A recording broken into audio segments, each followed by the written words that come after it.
So what does it mean to get fit for the fight and life? The idea of total fitness is where military members are charged with not just staying in top-notch physical health, but also in all areas of their life and career. This has been espoused for some time now, especially in light of high divorce rates, substance abuse, sexual assaults, suffering from post-traumatic stress, suicide, financial issues, and other social issues that just plague the military community.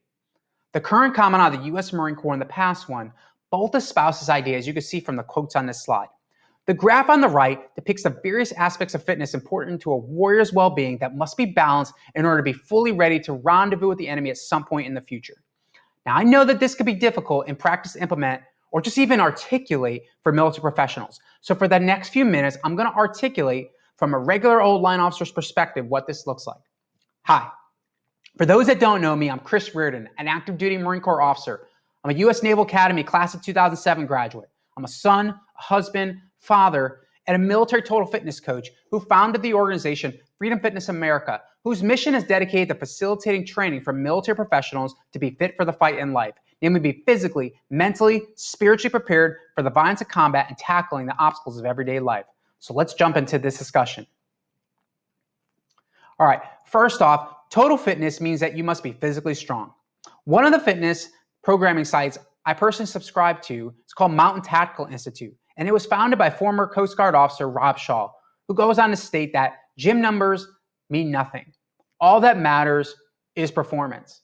So in other words, it's great if you could beat everybody in a competition, in a sporting event, getting swole in the gym, right? Lifting some sort of heavy weight, getting so many jump ropes, running a marathon, etc. But at the end of the day, for us who are trained to be warriors, we must stay in top-notch physical condition for one thing, because when it is time to whoop it on, we can't afford to be out of shape. In other words, we got to be able to perform physically for whatever the mission is going to demand of us. Rob Shaw goes on to state for military professionals and specifically in general, your body is your primary weapon. If you are unfit or injured, you are a liability to your unit and you're not an asset.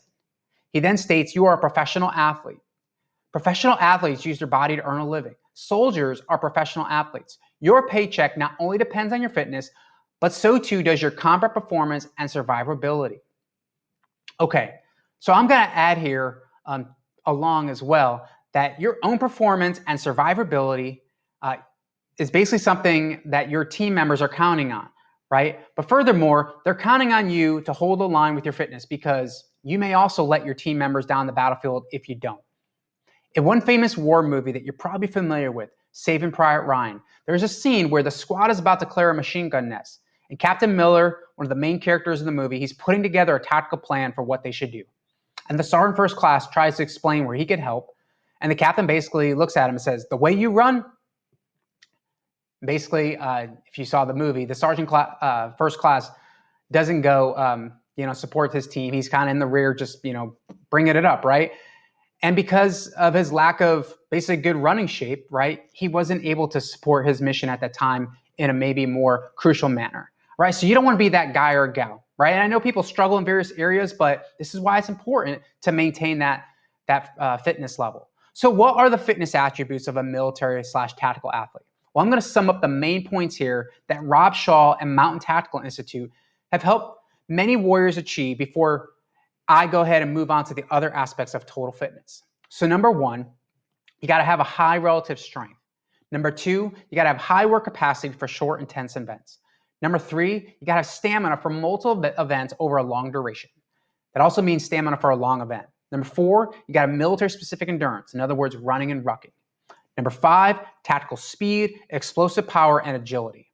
Number six, you got to have mental fitness, right? You got to be tough mentally. And number seven, durability for a long career. In other words, you can't break yourself by not performing stretching, mobility, and improper techniques that are going to only injure yourself or others, and it's not going to build you up, right?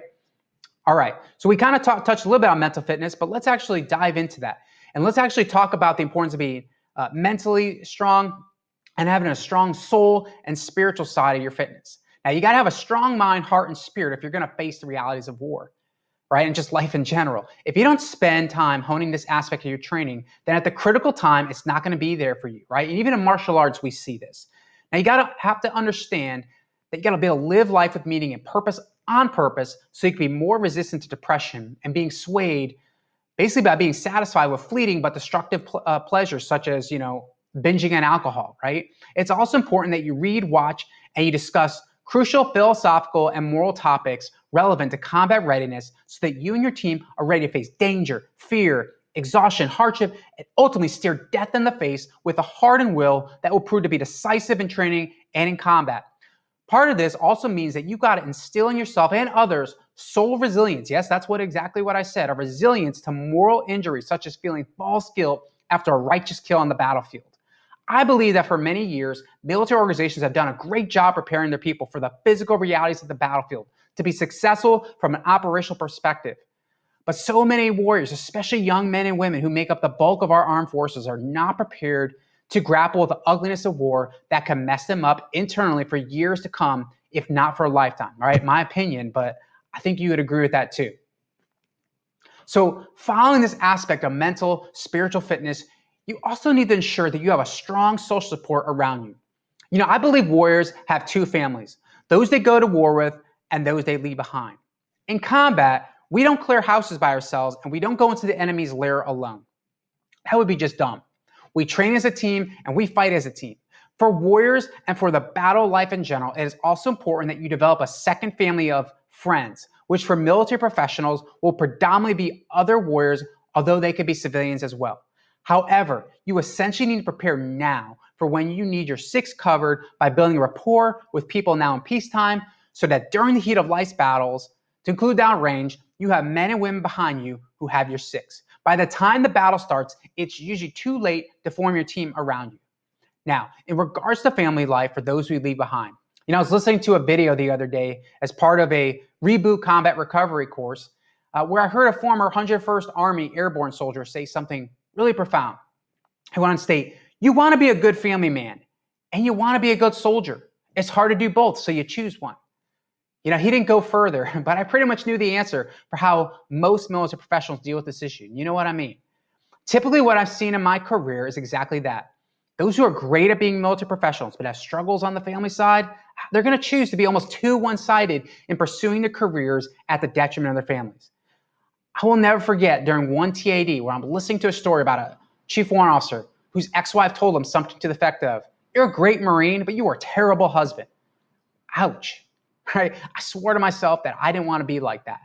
On the other hand, I saw decent professionals out of concern for their family pull chucks early out of military service because they felt they wanted to be home more or felt military service was incompatible with being a strong leader in one's family. Now, I've actually talked to people who got on the military and they say the grass is not always green on the other side in the civilian world, right? Now, there's nothing wrong with this in general, and I've been torn between the two myself. I think we all have been there. However, I've also seen examples of professionals, right, who were amazing warriors and amazing leaders in their family because they knew how to balance both.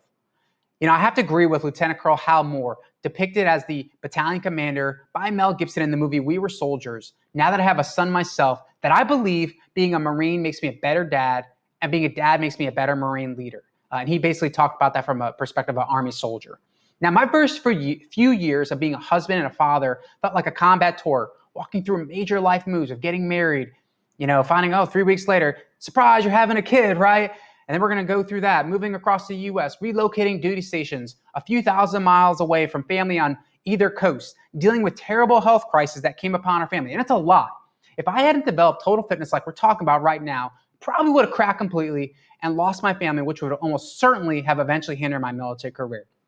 It's also crucial that I, as well as you, do your job with excellence. And for me in particular, I'm the sole breadwinner right now because of some health issues in my family for two exceptional family member program members. I can't just afford to slack, right? And I need to find the balance between my work and my family life. I'm also here to say that deployments and separation don't have to drive family apart. It can actually bring you closer. My friend Josh here, depicted in the right-hand picture with his wife, returned home recently from a deployment with the ARG-MEU on the USS Bataan. And he found that he actually got closer to his wife of over a decade and many kids despite the distance.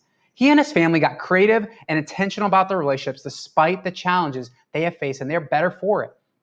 Don't let anybody tell you it can't be done, but you need the tools and the dedication to excellence to make it a reality. Now, another aspect of your fitness is you need to be brilliant in the basics with your money and resources. And I'm going to quote here Dave Ramsey, right? Financial guru. You got to live like no one else today so you could live tomorrow like no one else. You know, personally, I didn't grow up with the best financial education. And as a result, I made some really bad financial mistakes, along with my own poor choices that cost me thousands of dollars, right? If I knew then what I know now. You know what I'm saying? You may have been there. However, after receiving some education, practicing skills like writing and living on a budget, slamming down debt, saving, and eventually investing more for the future, I'm preparing for financial peace and security for myself and my family. So not only can we live in financial freedom, but we could be an asset to others. All right, finally, we're getting ready to close here. You need to cultivate your leadership skills so that you can influence others in a positive manner, lead by example, and basically be a boss, which I don't mean by being a dictator, right? But I'm talking about the slang for being a credible and influential leader to those around you who could, get it done at work, in combat, and in life. You want to be that catalyst for high productivity, cohesiveness, morale, ethical decision making, and courage for those around you, which ultimately, guess what, starts with you. Now, being a leader also means that you are a public figure in the community, especially as a military professional. In a lot of ways, you got to leg up on others, right? To influence people positively, particularly your fellow citizens, in order to make your nation greater. All right. Well, I hope that you have learned the general principle of what it takes to be a strong, well-rounded individual, particularly in the military community, ready to face the challenges of operations downrange and life in general. Now, if you're interested in learning more about Total Fitness, you go ahead and follow us on social media, and you can go to our website, freedomfitnessamerica.org, where we're going to talk about how you implement these principles in your life and your unit, okay? And we're going to be talking here in the next few days about a 13-day challenge called the Fit for Fight and Life Challenge. So anyway, go ahead, it's our website, learn more, like us on social media, but until next time, stay fit for the fight in life. Chris Reardon, out.